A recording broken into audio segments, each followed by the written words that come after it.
श्रीशैलेशदयापात्रम् धीभक्त्यादिगुणार्णवम् यतीन्द्रप्रवणम् वन्दे रम्यजामातरम् मुनिम् लक्ष्मीनाथसमारम्भाम् नाथयामुनमध्यमाम् अस्मदाचार्यपर्यन्ताम् वन्दे गुरुपरम्पराम् यो नित्यम् अच्युतपदाम्बुजयुग्मरुक्मव्यामोहतस्तदितराणि तृणाय मेने अस्मद्गुरोर्भगवतोऽस्य दयैकसिन्धोः रामानुजस्य चरणौ शरणम् प्रपद्ये लोकाचार्याय गुरवे कृष्णपादस्य सूनवे संसारभोगिसन्दष्टजीवजीवातवे नमः।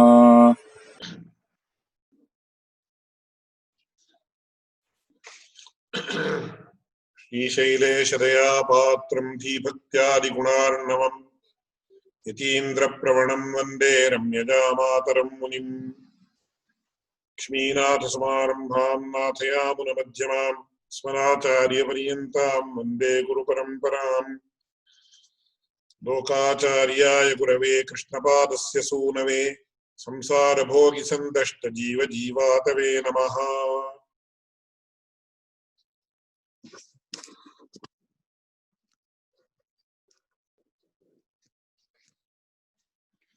We continue with the Mumuksupadi.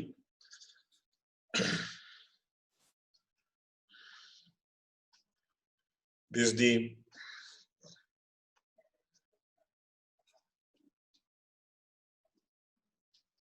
32nd sutra. இது ஆ என்னும் ஊ என்னும் மா என்னும் மூன்று திருவக்ஷரம் மூன்று தாழியிலே தயிரை நிறைத்து கடைந்து வெண்ணெய் திரட்டினாற் போலே மூன்று வேதத்திலும் அக்ஷரத்தையும் எடுத்தது.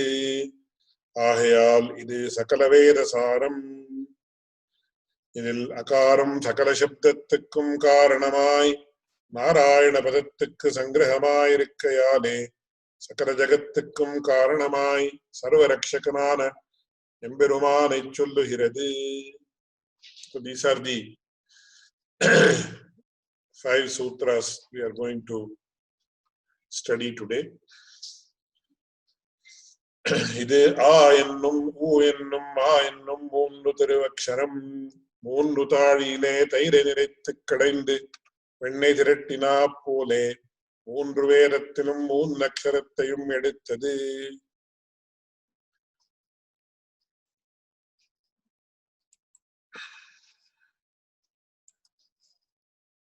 So the meaning is as follows. As we all know, the Ashtakshara Mahamantra consists of 3 main components in the form of 3 words. That is, Om is the first word, second word is Namaha, and the third word is Narayanaya. So among these 3, the first word is Om. It is also known as Pranava. As far as the Upanishadic literature is concerned, this word has a huge significance. Because in the Upanishads we find several statements. Sarve vedayat padamamananti tapagamsi sarvani chayadvadanti yadichanto brahmacharyam charanti tatte padam sangrahena bravimyo mityetat. The Kathopanishad we find several mantras that explain the greatness and uniqueness and all-encompassing nature of the Pranava. Sarve Vedaha yat padam amananti. So all the Vedas together propound this padam, this word. It is a syllable, can be called as a syllable in the sense it is one alphabet put together of a combination of 3 alphabets. In that sense we call it as Varna. Then it can be considered as a pada also because it actually conveys some specific meaning. And thirdly, it also is identical with the Supreme Lord himself. So when we study the Yoga Sutra, it says specifically, Klesha karma vipakashayaihi aparamrishtaha purusha visheshaha ishvaraha tasya vachakah pranavaha. A very, very, very important aspect that is mentioned in the Yoga Sutra. Earlier, that is before the Sutra Tasya Vachakah Pranavaha, the Yoga Sutra defines what Ishvara is. Of course, technically speaking, Vishishtadvaita philosophy does not accept this definition. As I mentioned, technically speaking has to be underlined. But of course, all the concepts mentioned there are acceptable to us also. Because it says, Klesha karma vipaka ashayaihi aparamrishtaha. And then Klesha is defined, karma is defined, ashaya is defined, vipaka is defined, all those things are defined. But we also accept all these things in the sense that he is not under the control of karma, but the karma of all the human beings, all the Atmans, all the souls are under his control. So we call him as Karmadhyakshaha. The Upanishad say Karmadhyakshaha sarvaloka adhivasaha sakshi cheta kevalaha nirgunashcha or nirgunashcha. But we define Ishvara in a different manner. We define the Supreme Lord in a different manner. But after defining what Ishvara is, it says, Tasya vachakaha pranavaha. The word that denotes Ishvara is the pranava. So in Yoga Shastra also, this has a huge connotation. In Vyakarana Shastra also, it is well defined. In Vedanta Shastra, Vedanta means Upanishads. So they also, like I said, in the Kathopanishad it says, Sarve Vedaha Yat Padam Amananti. So it is not only a word, it is also it denotes a particular state of existence, which is also known by the word Pada. Padyate Gamyate iti Padam Sthanam. So we say Vaikuntha Padam. Vaikuntha Padam means not the word Vaikuntha, it can also mean the word Vaikuntha. But the location Vaikuntha also is actually denoted by the word Pada. So Pada means location, Pada means word, Pada means feet. Several meanings are there for the word Pada. So here what it says is, there are three. This word, the first word is the Pranava. And the Pranava consists of three letters. It is A ennum, U ennum, Ma ennum, Moondru Thiruvaksharam. And it says, Moondru Thalile Thaire Nirettu Venne Thirettuma Pole. So, this is the Sara, or is the purport of the three Vedas, namely Rig, Yajur, Sama. There might be a question here why Atharvana Veda is not included. Some people say that Atharvana Veda is not a Veda at all because people who are not in the know of things, they will say that Atharvana Veda deals with sorceries and black magic. So it is not considered as a Veda by some, which is totally incorrect.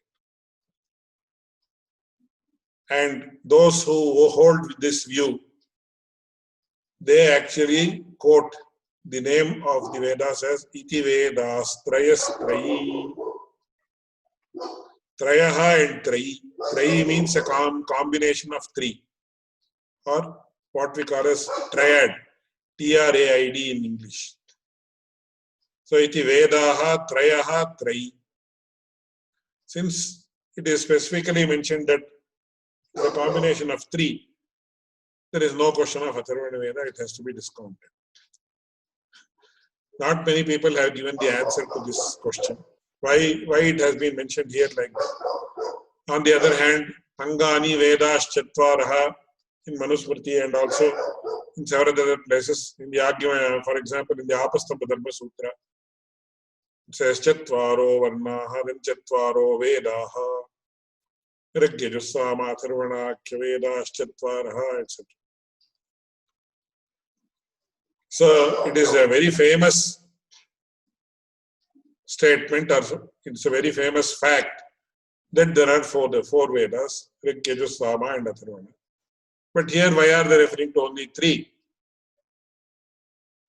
The answer is from the point of view of Chandas. Chandas or meters are divided into three, that is Rig Chandas, Yajush Chandas and Sama Chandas. So when the Chandas is taken into consideration, there are three types of Chanda. Chandagamsi or Chandamsi. From that point of view, you call it as Trayi or Trayaha. That doesn't mean that Atharvana Veda does not exist. When you divide it from the point of view of Chandas, there are three types of principal Chandas: Rig Chandas, Sama Chandas and Yajush Chandas. From that point of view, we have three main branches. But how many Vedas are there in number? It is four only, that is Rig, Yajus, Sama and Atharva. And in Atharva, some portions deal with sorceries and black magic. That doesn't mean that the entire Atharvana Veda is dedicated to that one. Many times what happens when they ask questions or when they frame questions in quizzes, they ask which is the Veda that deals with some black magic and sorcery. People will say Atharvana. Yes, correct. Because nobody has studied what Atharvana Veda is. Or even if they have studied some text, they will not know what it contains. That is the problem as far as Vedas are concerned. Whether that is correct or not is another question which we will not deal right now. So here he says, Moonru Thaaliile Thaire Nirettu Vennai Thirattuma Pole. That means, just as you have very good, the cream of the curds filled to the brim in three different vessels. So in those days, you did not have these shortcuts to extract the fat or to extract the butter from the curds. So nowadays, there are machines which directly extract the butter from the milk itself. So many procedures, modern procedures have been found out. But that fat or the milk fat or the butter that is extracted in that way is much inferior to the traditional way in which it is extracted. So first the milk has to be boiled. The curds the cream of the milk has to be extracted. Then you have to actually convert it into curds by a process called atamchana, as it is called in Sanskrit. And in that curd also you have to take the creamy layer which forms on the top of the curd, and then you have to churn it. After churning, that is also in the traditional way, you actually have a churning stick and in the bottom there will be a wooden structure, wooden specific type of specifically shaped wooden structure. With that you have to actually churn it like this and then extract the butter. That is the correct process of extracting the butter, which will have all the medicinal qualities. So extracting butter directly from the milk is not advised, since the medicinal qualities will be lost. That is not the pertinent topic that is pertinent now. But he says, Moonru Thaaliile Thaire Nirettu Vennai Thirattuma Pole. Moonru Thaaliile Thaire Nirettu Kadaindu Vennai Thirattinar Pole. மூன்று வேதத்திலும் மூன்று அக்ஷரத்தையும் எடுத்தது. So when you have the purport that is in the form of this single alphabet from each Veda, that is Rig, Yajus and Sama. So you have Akara from Rigveda, Ukara from Yajurveda, and Makara from Samaveda. So that is the purport of all the three Vedas. One alphabet has been extracted, which actually represents the entire Veda. And therefore he says in 34th Sutra, Aheyaridu Sakala Veda Saram. The Pranava is the purport of all the Vedas. So Swami Manavada Mamuni comments upon this in a very nice manner. He says, Ini Pranavathirkku Artham Arulit Cheivadaha Idinuடைய அக்ஷரத்ரயாத்மகத்தை அருளிச் செய்கிறார். இது ஆ என்னும் ஓ என்னும் ஆ என்னும் மூன்று திருவக்ஷரம் என்று இப்பிரணவத்தான் அசம்ஹிதாகாரத்தாலே மூன்று அக்ஷரமாய் மூன்று பதமாய் மூன்றர்த்த பிரகாசகமாய் சம்ஹிதாகாரத்தாலே ஏகாட்சரமாய் ஏகபதமாய் ஏகார்த்த பிரகாசகமாயிரே இருப்பது. So here, unless a person is well versed in Sanskrit Vyakarana or Sanskrit grammar, you will not be able to understand what the sutra says. Today there are several commentators in India, several people who give discourses. Though they know Tamil, they are totally ignorant about Sanskrit language. Even many a times I hear to several lectures on YouTube and other media, they are unable to pronounce the Sanskrit words properly. So such people, if they give lectures, it will not be complete. That much we have to understand while we study these texts.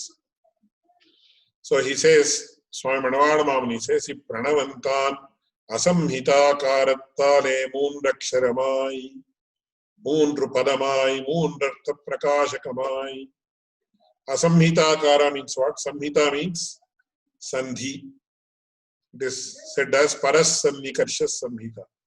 Panini defines samhita as paraha sannikarshaha. Very, very, very close proximity or joining together of two varnas or alphabets. Alphabet might not be the correct translation. Two varnas or two aksharas, we can keep it as like that. So suppose A and D come together. It becomes A, Gana plus Ishaha, Ganeshaha. If the word, when two words, Gana and Isha come together, there the last alphabet or last varna as it is called in the word Gana is Akara. So Gana is split into Kakara, Akara, Nakara and Akara. And Isha is split into three, Ikara, Shakara and Akara. So the last letter of the first word and first letter of the second word, they join together. So A and E join together and it becomes Ganesha. This is known as Sandhi in Sanskrit. It is also known as Samhita in Vyakarana parlance, because Samhita is a word that is used in several contexts in several different meanings. But in this context, the word Samhita means Sandhi, or closest proximity of two alphabets or two varnas.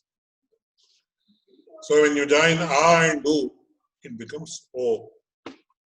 And O and M becomes O. But there is no Sandhi, then it is just close proximity. Because there is no difference in there is no transformation of two alphabets into one alphabet. There also a huge amount of Vyakarana issues are involved, which is not relevant now. So this is Vriddhi Radai Chadain Guna. A, I, Au is known as Vriddhi Radai, A, I, Adait. So it is Ayune, Rilik, Evong, Ayouch. Evong, A and O are known as Gunavarnas, Adain Gunaha. I and O are known as Vriddhi Varnas. So Akara, Ekara and Okara are known as Guna Varnas. These three are called as Guna. Whereas Akara, Okara and Aukara are known as Vriddhi Varnas in Sanskrit. So here we have Guna Sandhi, Akara and Ukara joined together to become Okara. And then you add Makara to this, it becomes Om. So Asamhita Karattare Moondraksharamai. When the Sandhi is split, you have A, U and Ma. And these three are in the form of three words. What is the definition of a word? The definition of a word is that which conveys some sensible meaning. Therefore, Swami Manavadamami says, Moondra Aksharamai, Moondru Padamai, Moondra Artha Prakashakamai. Though these three are individual alphabets or letters, they three are words in themselves. Not only are they individual alphabets, they are also individual words. And what is the definition of a word? Shaktam Padam is the definition of a word given in Nyaya Shastra, which is applicable in this context, which means that which has the capacity to denote something is known as word.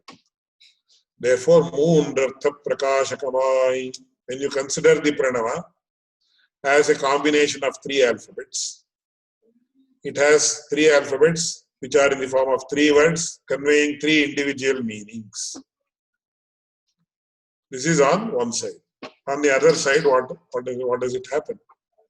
Samhita Karattale Ekaksharamai Ekapadamai Ekartha Prakashakamai Ire Iripadi.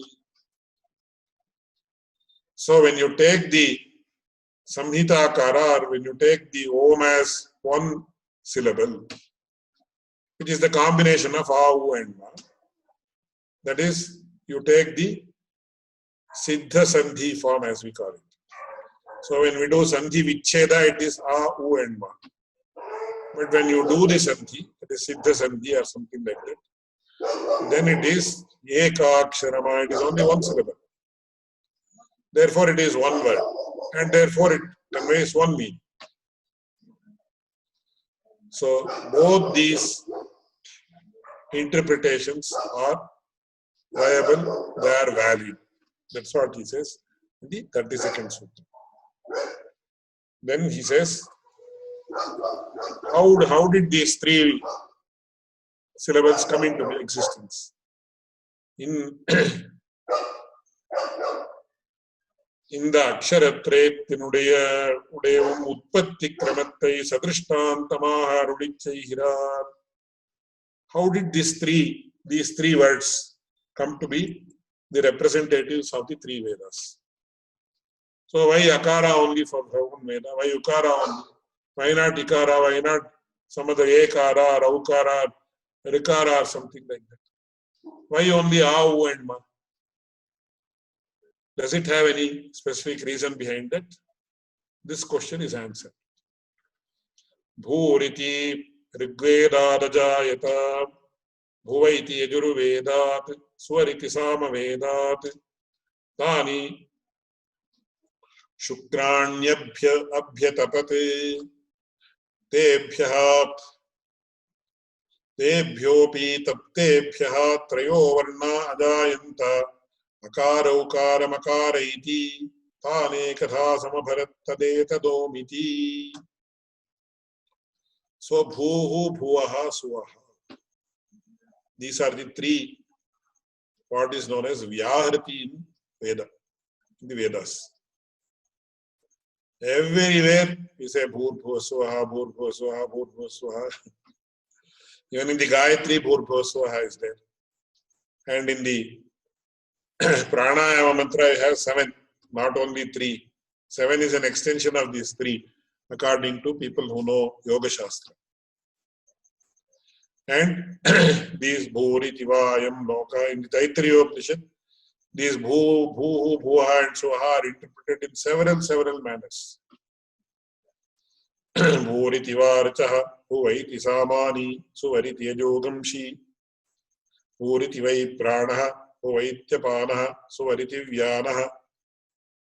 Like that in the Shikshavali, a huge interpretation is given of the three Vyahartis. The connotations of these three Vyahartis itself can be the topic of a wonderful PhD thesis.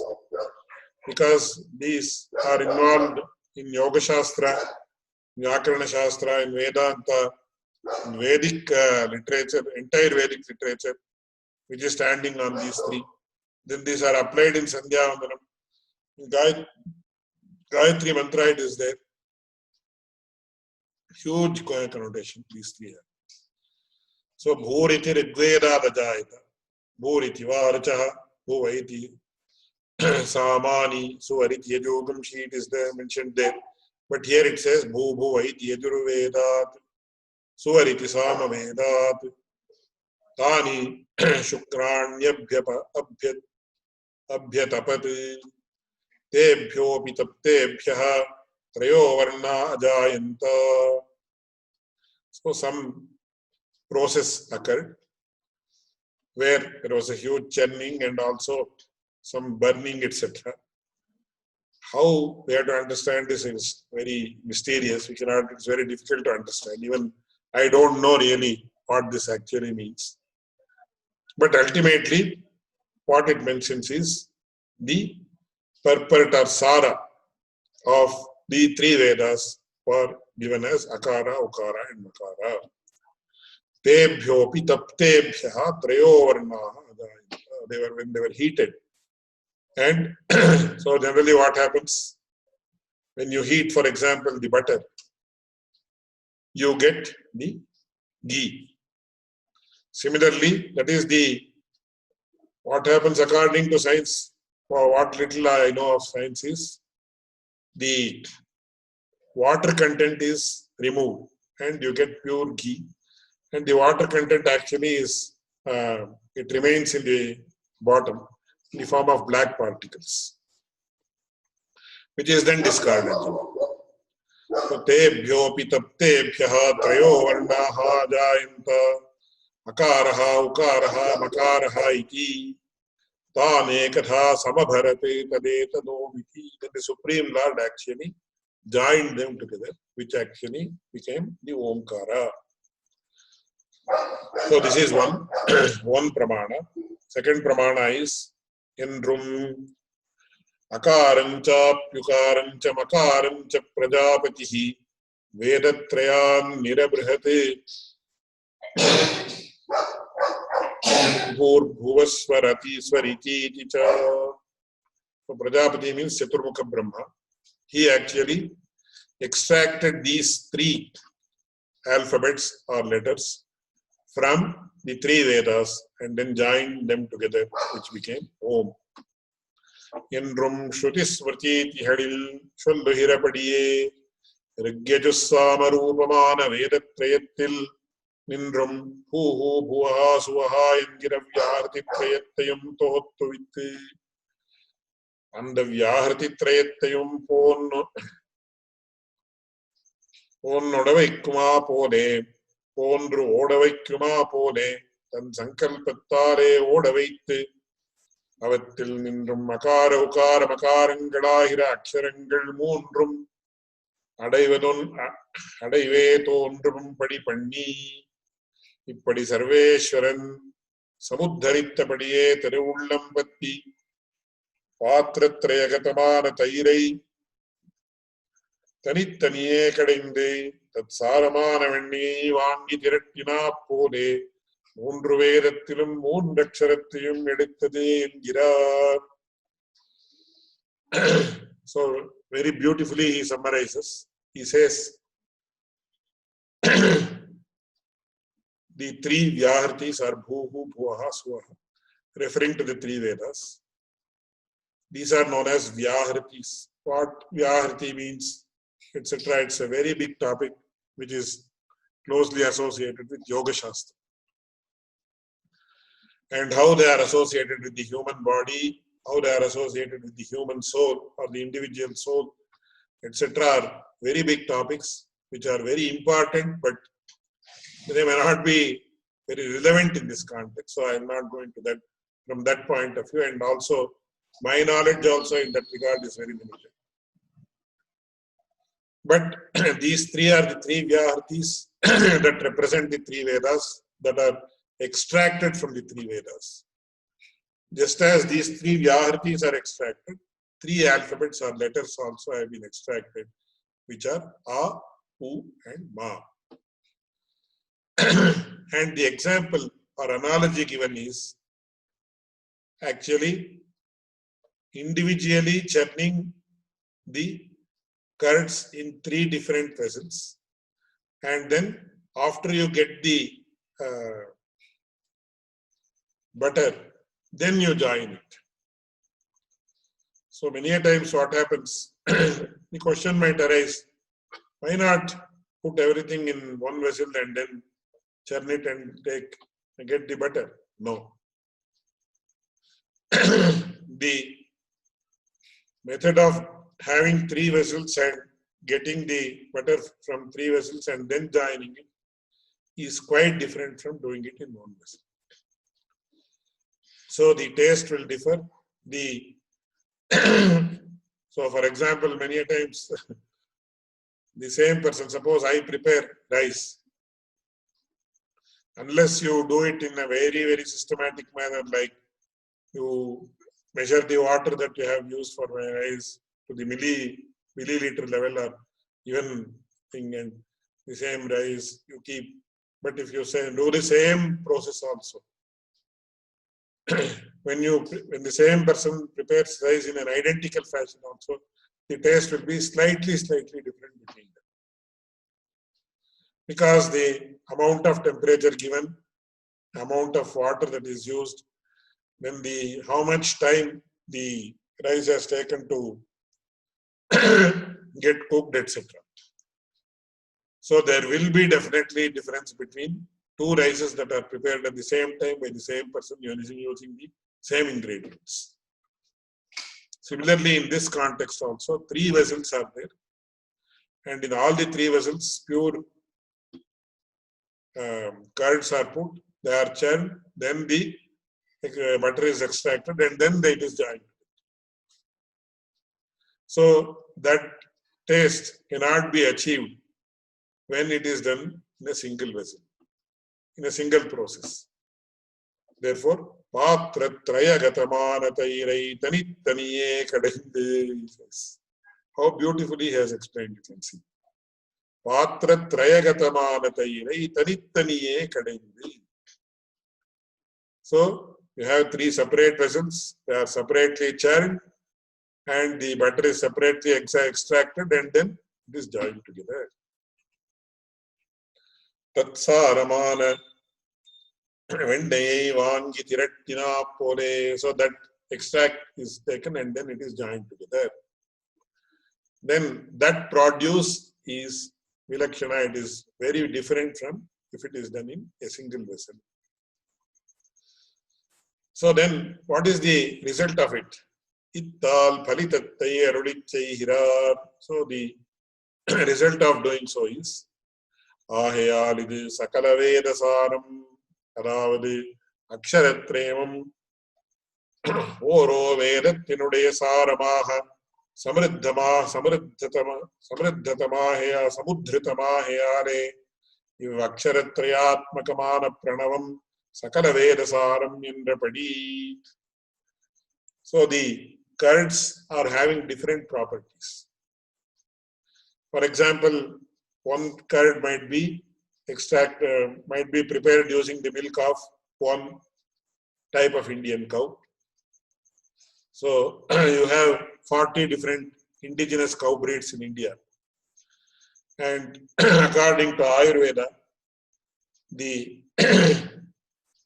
medicinal properties of each of the milks of the different breeds of cows are different. Similarly, in a book called Bhojana Kutuhalam that has been published with our participation in the process of publication, the Ayurveda Shastra mentions how the different medicinal properties are realized when milk is heated in an earthen vessel, when milk is heated in a silver vessel, copper vessel, then gold vessel, etc. Of course, it should never be boiled in an iron vessel because iron has totally opposite properties than milk. So you can use stainless steel, but milk should never come into contact with iron unless some other ingredients are added to overcome the disadvantages. So you can see how the properties of milk differ. Same milk when it is boiled in different vessels, different types of vessels. And also from the same cow when it is extracted in different times of the day, etc. So the curds are of different natures. Similarly, the Vedas also are of different natures. Rigveda is different from Yajurveda, Yajurveda is different from Samaveda, and you have lot of differences between them. So I will not go into that because that is another huge topic. Because what is the difference between that? What is the difference between that? From the point of view of Vedas, after it was divided into 4 by Vedavyasa, what happens is you have 4 people who are involved in the yajnas. That is Hota, Udgata, Advaryu, and Brahma. So the Hota belongs to the Rigveda, Udgata belongs to Samaveda, and Advaryu belongs to the Yajushaka, or that particular branch. So these 3 Vedas are specifically applied to 3 different roles in the yajnas from that point of view. So that's another huge topic which even I know very little about, and also which is not totally relevant now. So you have 3 separate vessels in the form of 3 Vedas, and the Sara or the most important purport of those is extracted in the 3 Vedas. In the form of 3 alphabets, that is A endrum, U endrum, Ma endrum. ஆஹா இது இதில் சொல்லுகிறவர்த்தம் என்று தொடங்கி இவ்வளவும் இம்மந்திரத்தினுடைய வாக்கியார்த்தத்தையும் அக்ஷர சங்கையும் பதசங்கையும் பதத்ரயமும் அர்த்தத்ரய பிரதிபாதகம் என்னுமதையும் அதில் பிரதமபதம் என்னும் பிரதமபதம் இன்னதென்னும் என்னுமத்தையும் அதுதான் அக்ஷரத்ரயாத்மகமாயிருக்கும் என்னுமத்தையும் அவ்வக்ஷரத்ரயமும் வேதத்ரய சாரம் ஆக உற்பன்னமாகையாலே தத் சமுதாயமான பிரணவம் சகல வேதசாரம் என்னுமத்தையும் அருளிச் செய்தாராய்த்து. So the purport of the the previous 4 sutras are explained in the form of a bullet points here, very beautifully by Swami Manavana. So he says, which are the aspects covered in the previous 4 sutras? He says, in mantrattanuடைய வாக்கியார்த்தத்தையும், the overall meaning of the mantra, then akshara sankhya, the number of alphabets, pada sankhya, the number of words, padatrayam arthatraya pratipadakamaha aham pratipadakam ennumattayum. The 3 words convey 3 different meanings. Adil prathama padam idennam ennumattayum, that is the first word among the 3 words. That first word is once again having 3 alphabets, which are in the form of 3 words conveying 3 meanings. And these 3 alphabets are the purport of the 3 Vedas. And therefore, the Pranava, which is the combination of all these 3 alphabets, is the Sakala Vedasaram. It is the Sara or the extracted purport of all the 3 Vedas or all the Vedas. So these are the aspects that have been covered in the previous 4 sutras. Now he comes to the what akara exactly means. It will akaram சகல சப்தத்துக்கும் காரணமாய் நாராயண பதத்துக்கு சங்கிரகமாயிருக்கையாலே சகல ஜகத்துக்கும் காரணமாய் சர்வரக்ஷகனான எம்பெருமானை சொல்லுகிறது. So akara is the root or the cause of all words in this universe, or all words that can be heard in this universe. So this sutra we will actually examine in the next class. So any questions are there or any discussions we can have? Swami, concerning Omkara, Pranava, you were saying that Akara and Ukara together, Guna Sandhi, become O. Yeah. So I'm just wondering why Okara is also a Varna. Okara is also a Varna in the alphabet. Yes. So somebody will say, why not you just say O and M as two letters? No, actually what happens when you have the Makara also, no, Makara also joins actually to that. So it cannot be two, it can be only one from that point of view. So it's not O and M or Makara, Okara and Makara, it's not like that. That is why specifically they have said it is Om. Samhita Karattare Ekapada Ekaksharamai. So it cannot be two, but the joy, the sandhi that occurs between A and U is different, and the sandhi that there is no sandhi, but actually there is very close proximity to Okara and Makara. So Right. it is considered as one word. Okay. One alphabet. Okay. So Why it is like that? Why it is like that? Why A and U should become O? For that scientific reason is there. So Akara, how it happens for that my father had done some research with regard to is using sound forth and other things. So even when you have the waveform of Akara and waveform of Ukara and you join these two waves, automatically it becomes O. This experiment nobody had done earlier, but he did a lot of work with regard to speech recognition and speech synthesis, etc. There to our surprise we found, suppose you add A and A, it becomes A.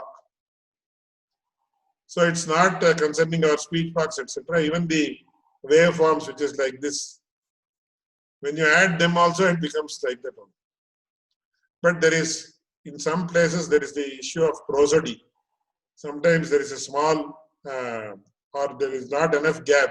That is a different issue which needs to be debated. We have found out why it happens like that when you join there and why it doesn't happen when you actually pronounce it. Once again, that is another very, very huge topic. But ultimately what happens, once my guru pointed out, when you open your mouth, this Omkara has hundreds of things to be mentioned. Suppose I say, when you open your mouth, there also you have two types of akaras according to Vyakarana Shastra. Is there, A is there. So we call it as Samvrita Akara and Vivrita Akara. So when your mouth is partially open,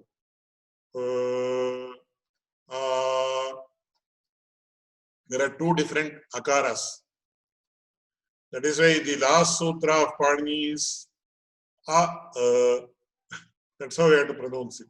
Is it Rasva and Dirga, or is it? No. Both of them are Harasva. But one is Samvrita Akara and another is Vivrita Akara. So in those who are very familiar with Kannada language, they can easily understand. Atte means aunt. Atte means I cried. So and they are very, very prominently different actually. Anyway, coming to the point of if you say then when you gradually close your mouth, Aum. So your mouth is open like this. Then gradually when you close this,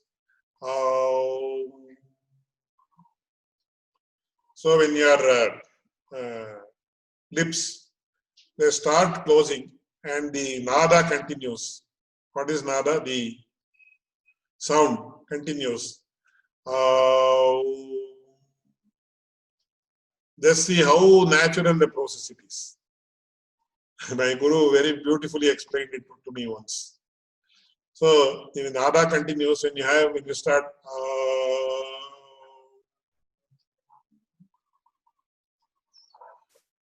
So it is a natural progression. When your mouth is open like this, starts. Then as you gradually close the lips, it becomes U, and then when you close it, ma comes.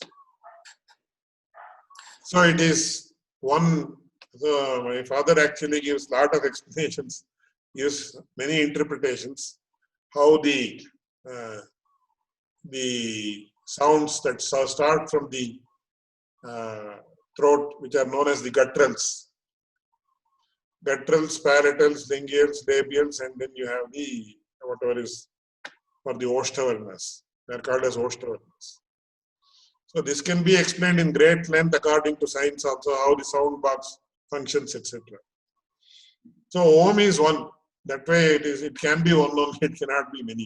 It cannot be O and M separate. Okay. So also there are some people, there are some people who say that ladies and non-Trivarnikas, they have to say only Am. Yeah, that is a different question. That is once again, if it is, I have already explained that the pranava, if it is chanted in a particular manner, see, according to Yoga Shastra, pranava, though we say it Om, etc., the pranava has a very, very huge connotation. That's why I said hundreds of books can be written. And the pranava is of 101 lakh or 125,000 types, according to Yoga Shastra. That means if you progress in the path of yoga, which you are all totally alien to now, if you progress in the path of yoga, then he realizes the pranava. That it is a very huge topic. I don't want to go into that right now. Okay. So let us, for that matter, I'll just conclude by saying that there are some bodily functions may get affected if the pranava is chanted in the right manner by them, which will actually affect their family life, etc. I would like to put it in that way. So also Sudras. Yes. As I said, their body will not be able to withstand the power that is generated by that. Okay. So as I mentioned, my father puts it in a very succinct manner by says the system will not accept. Okay. Of course, people all over the world. People all over the world nowadays are chanting Omkar, so that's one thing. If it is done that way, but generally it does not happen. So yeah, that's okay. They are safe. Don't worry. God will take it. I'm understanding. Okay, but in Tenacharya Sampradaya, ladies and Sudras are also getting Astakshara mantra with Omkara. Yes. With the pranava only they are getting. But as I mentioned, ladies, when they are given, they are actually, after they have children and all those things only, generally it is given to them. For Shudras, see, one very important thing is, it may create that effect when it is chanted very seriously for a very, very long time. It's not like I chanted for 10 times or 15 times, 100 times or 108 times and be done with it. Then as of now, our layers of karma are so strong that people like me, I am telling, I don't know about you because I am not competent to comment about others. Our layer of karma is so strong that we have to chant it for several thousands or millions of times for it to have some effect. That doesn't mean chanting it for 10 times or 15 times doesn't have any effect. It has at its level. See, that's why I give the example of sports. Suppose you have to win Wimbledon. You have to practice for 10 hours a day. I want to play for 5 minutes. Then it is enough if I practice for 2 minutes or 3 or once in a week. I do it. It's enough. So if you want to attain Siddhi Aishwarya Kaivalya Bhagavad Labhangalai Ashaipattavargalukku Avattai Thalai Kodukkum etc. That has to become your life. You should not do anything else other than doing that only. It has to become what you call a vocation, or it has to become a profession or something like that.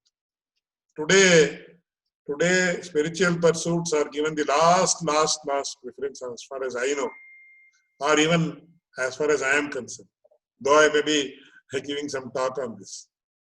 But I have realized that it is not so easy. And even I have a lot of interaction with people who learn music. So if they have to give a concert performance in a concert, how much time they devote? If it's a Veena artist or a violin artist, he has to practice for 8 hours a day or 10 hours a day. That is a tapas. Yeah. Even Ashtakshara is not like this. It's not like, of course, to tell about its greatness, we may say, he said Narayana, he went to moksha and all those things. That is only to tell about the greatness. But in reality, it has to become a penance. Then only it will have some effect. Okay, so all of this discussion is about the physical vibration of the letters by saying it out loud. But Omkara can also, Pranava can also be meditated upon. Oh, that is the ultimate. That is how it has to be really done. Physical pronunciation is only the first level. Right. Okay. Ultimately, you have to concentrate on the mantra itself. Right. Because it is mentioned as mantra murtaya devata. Right. The sound form of Lord Narayana is the Ashtakshara Mahamantra. Right. So ultimately, you have to concentrate deeply on the mantra itself. Then that has a huge effect. And concerning Sandhi, in Narayana Upanishad, we have Madhusudanom, Parabrahmom. This seems to be a different type of Sandhi. Are there some rules for Om, special rules for Om and Sandhi? Madhusudana and Om would become Madhusudanam. Yes. There it's in a different context, in a different for a different purpose. Here it is separately only mentioned Om Namaha. So there is no sandhi between the two words actually. No, there in Brahmanyo Devaki Putro Brahmanyo Madhusudano, there we have to see why it has been mentioned like that. Good that you pointed out. I'll find out, or I'll see. Okay. I'll think about why it has been mentioned like that. Also, you were speaking about the Vyahritis at Bhurbhava Suvaha, but in Krishna Yajurveda, people say Suvaha. In North India, in Sukla Yajurveda, they say Sva and not Suvaha. Is there a difference between Sva and Suvaha? Yes. Even in Krishna Yajurveda Aranyaka, many places Om Bhurbhuva Svaha comes. That I'll find out and let you know. It's a very good observation. But both are there. Even in Yajurveda, Krishna Yajurveda itself, you have Swaha and Suvaha. I'll find out and I'll let you know. Okay. I'm total novice as far as Vedas are concerned. And then you were mentioning how Vedavyasa separated the Vedas into 4. And originally, I have heard that is what was called Ekayana Shaka. Originally, it was called Ekayana Shaka? No. Ekayana Shaka is referred to, Pancharatrikas are called Ekayanas. Pancharatra. Ekayana Shaka generally refers to Pancharatra, not this. But the Veda, originally the Veda was 1. That's what we understand as of now. Because he actually, it is a Vedam Yasyate iti Vyasa. That is why he came to be known as Veda Vyasa. But we don't have but in the Vedas itself you have Samavedo Brahma Rigbhyo Jatam Vaishyam Varnamahu Yajurvedam Kshatriyasya Hulyonim Samavedo Brahmananam Prasuti Vihadi Richassamani Yajugamshi Sahishri Ramrita Satam, etc. So afterwards also some Vedic passages might have come into existence. These are all very, very deep topics because some traditional scholars, they don't accept this. But my guru used to tell me that even now, some Vedic passages can come into existence. So it's a continuous process. Many shakhas get become extinct. And in future, many more shakhas may be added also because in India, there is never a dearth of rishis coming into existence again. Anantavai Veda. Yes, Anantavai Veda. Yeah. So in future also several rishis are going to come who are once again going to revitalize the Vedas in a different manner. So it's not like after Vedavyasa did this, several passages could not have come into existence. Definitely they could have come into existence. But there is no clarity on these issues because only a jnani, as we call him, a jnani who has divine knowledge, who can decipher all the information that is available in nature and divinity, only he can tell about these things. And even my guru could tell about these things because he was guided by such a person. So you mentioned Taittiriya Upanishad says Yajushiti Suva iti yajugumsi. Yeah, Suvaha iti yajugumsi. Suva iti yajugumsi. Yes. Brahma, etc. Yeah, there but, it is written like that. So their Yajus, the Yajus is said to be Suvaha. But in other places, it is said Rig, Yajus, and Sama. There it is said Rig, Sama, and Yajus. Is there some reason? That also I had to find out. Okay. Yeah, actually, the mantra flashed to me only when I was actually talking to you now. So even I had to find out, even when I was reading the earlier today, it did not flash to me. But only when I was talking to you in the course of this class, it flashed to me. So it's a very good question. That also I'll note down and I'll ask the competent person to. So what is the answer? One more quick Vyakarna question. Omkara is usually written as a Okara and an Anushwara, because and we know this the M Sandhi. The Sandhi is when the Makara is followed by a consonant. Then it turns into Anushwara. Yeah? But if we say Om Achyutaya Namaha, when it is followed by a swara, by a vowel, right? Is it written as a Anushwara or not written as an Anushwara? A good question, very good question. So it is, both ways are acceptable according to Vyakarna Shastra. Even I was under the impression, until recently I had a long discussion with one person. So as far as we are taught in the beginning, if it is followed by a swarakshara or a vowel, it has to be written as B only. But some people write it as Anuswara also. But from what I found from a Vyakarna expert, it can be written both ways. So we see in Devanagari sometimes they have a symbol for Omkara, a special symbol. Yes. That symbol includes a Chandra Bindu. Yes. But there is a difference between Chandra Bindu and Anushwara. Some people say Anunasika and Anushwara. Yes. So in Omkara, is it Chandra Bindu or is it Anunasika or Anushwara? Once again, there are so many types of Omkaras.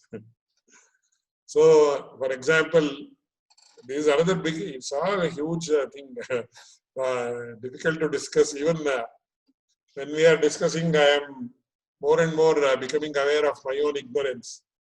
Because in the Mandukya Upanishad, the question is, he talks about Ekamatra Kalika Pranava, Dvimatra Kalika Pranava, Trimatra Kalika Pranava, and Sardha Trimatra Kalika Pranava. So he talks about Pranava that is of one matra. But when you say O, it is a Dirgha Swara, so it cannot be of one matra. How can it be of one matra if it is having two swaras? A and O become O, it becomes Dirgha. And Dirgha always is of two matras. But here we are telling Sardha Trimatra. So Makara, if you take as one matra, it should be three, but you are telling Sardha Trimatra. So that is easily resolvable because that Ardhamatra Kala is the Nada. That is, when you say like that, that Nada is supposed to be once again. There are also several issues are there. So of course, two matras is acceptable. Three matras acceptable. Sardha Trimatra also acceptable. Two matras is also not acceptable because you say Om. It is actually minimum three matras have to be there. Well, two and a half. Vyanjana Adamatrakam, no? Something like that. Yeah. Okay. How do you say one Ekamatra Kalika Pranava? But he says, what is the fruits? What are the fruits or results that are attained by a person who worships the Ekamatra Kalika Pranava? And what then are the results that a person attains when he does Dvimatra, then Trimatra, and Sardha Trimatra? I see. So, but in the Upanishads also it mentions the difference between Nada and Bindu, no? That is once again another Nada, Bindu, and Kala. That is how what happens even in the next sutra it is going to come. So what is Nada, what is Bindu, and what is Kala? That is another huge topic which is beyond our comprehension because only the persons who have the acquaintance with Yoga Shastra can comment on that. So Nada, Bindu, and Kala are three aspects that are closely associated with Yoga Shastra and how the Pranava comes into existence, etc. So more and more we discuss, more and more I am becoming aware of my ignorance and also the vastness of the topic. Anyway, thanks for actually raising these questions, which I will also clarify. Two questions I have to clarify immediately is, one is that Bhuhu Bhuaha Swaha in Taittiriya Upanishad it says Bhuriti Varcha Bhuaiti Samani Suvariti Ajogamshi. That is one question. And which is the other question? Some other questions are about Makara and Anushwara with joined with a swara with a vowel or not, how it is written, and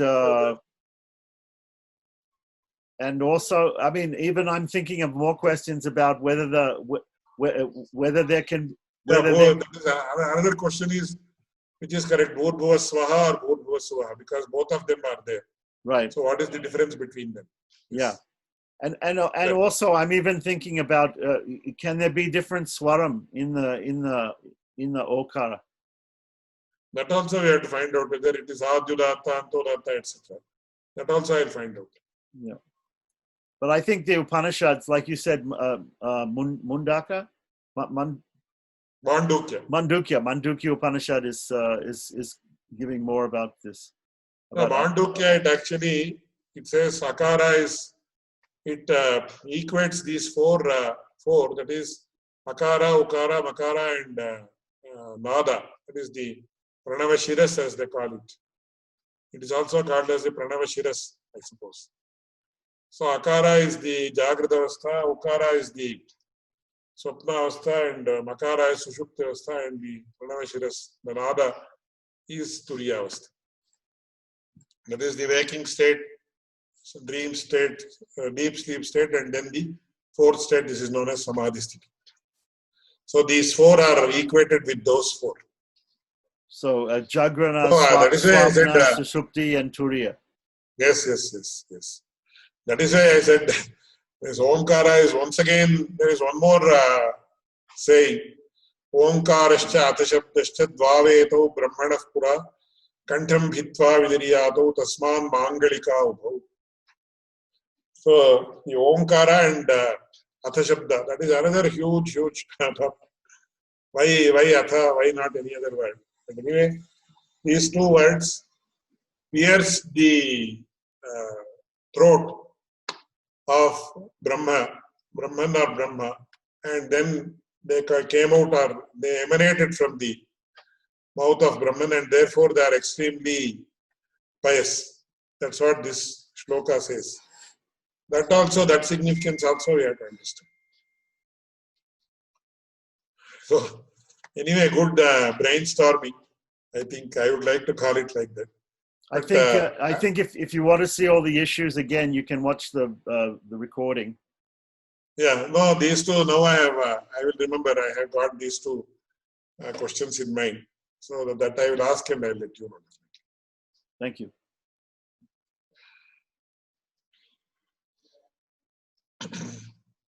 अचेद्रामानुजेत्येषा चतुरा चतुरक्षरी कामवस्थां प्रपद्यन्ते जन्तवो हन्तमादृशः पुण्याम्भोजविकासाय पापत्वान्तक्षयाय च श्रीमानाविरभूत् भूमौ रामानुजदिवाकरः ऋणीकृतविरिञ्चारिनिरङ्कुशविभूतयः रामानुजपदाम्भोजसमाश्रयणशालिनः।